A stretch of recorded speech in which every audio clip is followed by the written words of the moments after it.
Pour nous comprendre, il faut nous suivre. Hello guys, welcome to my channel Entrepreneur Web 3.0, la chaîne qui vous partage tous de bons projets. Aujourd'hui, nous allons nous intéresser à l'historique du Bitcoin depuis 2010, donc 11 ans après. Soit 11 ans après, nous allons essayer à travers cette image de regarder ensemble l'évolution de ce coin depuis 2010. Donc, on va dire de octobre 2010, le prix était de 0,06 $ en octobre 2010. C'est-à-dire ceux qui l'ont acheté en ce moment, en ce moment-là, aujourd'hui sont des multimilliardaires. Ceux qui avaient acheté seulement 100 pièces. Voilà, imaginez vous avez 100 pièces à ce prix-ci. Voilà. Donc, et en 2011, en juin 2011, c'était déjà à 30 $, soit 29%. Et en novembre 2011, vous voyez, elle rechute encore à 2 $, soit une perte de 93%. Vous voyez que là, ceux qui ont acheté à ce moment-là et quelques mois après, ils ont perdu environ 83% de leurs achats. Mais c'est pas terminé parce que en avril 2013, ils remontent à 230. Ils gagnent 11,400%. Maintenant, en juillet 2013, il perd encore 71%, soit 67 $. Maintenant, en novembre 2013, il remonte encore et il atteint la barre des 1611%. Vous voyez, c'est ce qu'on appelle la volatilité. Donc, c'est un système extrêmement volatile dont les prix ne sont pas stables.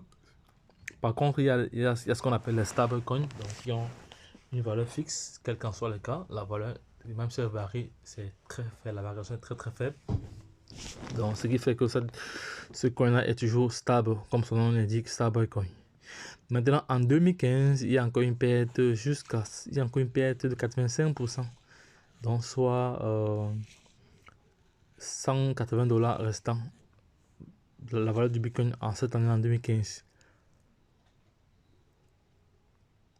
Maintenant, en 2017, alors, on peut dire 2 ans après, elle remonte jusqu'à 19 535.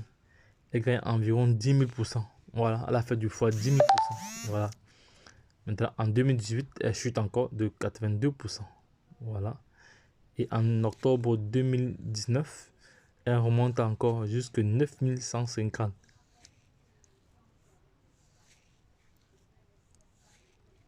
Par la suite, on continue en mars 2020. Mars 2020, elle rechute encore jusqu'à 3000%. Maintenant, en avril 2011, elle remonte jusqu'à 63 000. C'était, si je me rappelle encore, c'était 64 000.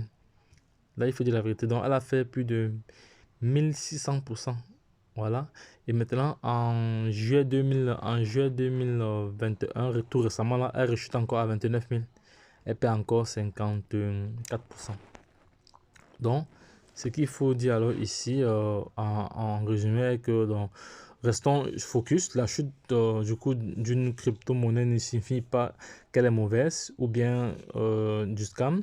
Le Bitcoin a perdu jusqu'à 93% de sa valeur en 2011 et en mars 2020, 58% aussi. Mais aujourd'hui, c'est tout autre chose. Durant cette période-là, beaucoup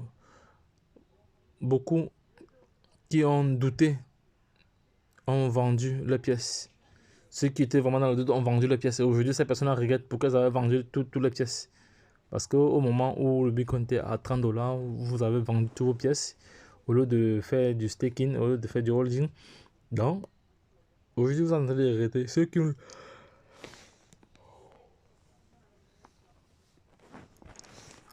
l'ont acheté en ce moment, là, sont en train de se sucrer les doigts aujourd'hui. Donc, il faut avoir la psychologie du holder. Dans le holder, c'est celui qui achète et il laisse. Il fait ça. Il achète juste pour laisser. Et lorsque ça prend de la valeur, il vend juste la plus-value. Ou il échange juste la plus-value contre d'autres crypto-monnaies aussi. Voilà. la couleur rouge ou le vert ne doit pas nous faire peur. Voilà, c'est normal. Dans une crypto-monnaie, il doit toujours avoir du vert et du rouge. Le vert, c'est la vente, le vert, c'est l'achat, le rouge, c'est la vente. Voilà, donc voici en substance l'historique du Bitcoin depuis 2010. Donc, pour retrouver cette vidéo sur notre canal Telegram et groupe Telegram ou groupe WhatsApp, vous allez avoir cette vidéo qui doit vous informer, vous édifier encore. Donc, pour ceux qui ont encore des doutes, donc ne jamais négliger une crypto-monnaie parce que j'ai eu le cas plusieurs fois. Par la suite, on va regarder ici ensemble les premières installations. Les premières installations, voilà. Les premières installations d'un distributeur de ATM. Ça c'est en Salvador. Ça va très très vite. Ils ont beaucoup investi. Voilà. C'est pour dire alors que les choses avancent. Donc les gars, lorsque je l'ai dit, restez connectés. Je reviens tout à l'heure avec un autre projet airdrop que vous devez également profiter.